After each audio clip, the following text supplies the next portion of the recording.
Yun oh. Magandang gabi mga kabok. Feeding time tayo. Mga Japan G.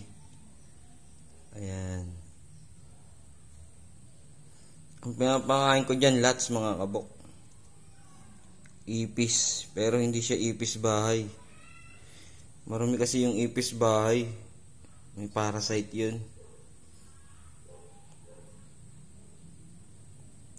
Yun oh.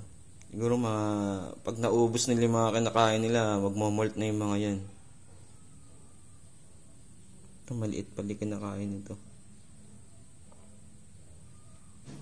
Ay mga alaga natin Japan G.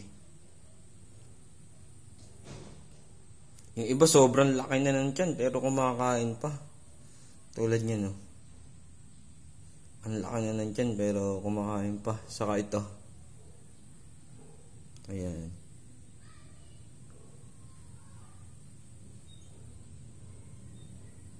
Yun lang mga kabok. Ingat kayo palagi. Maraming salamat.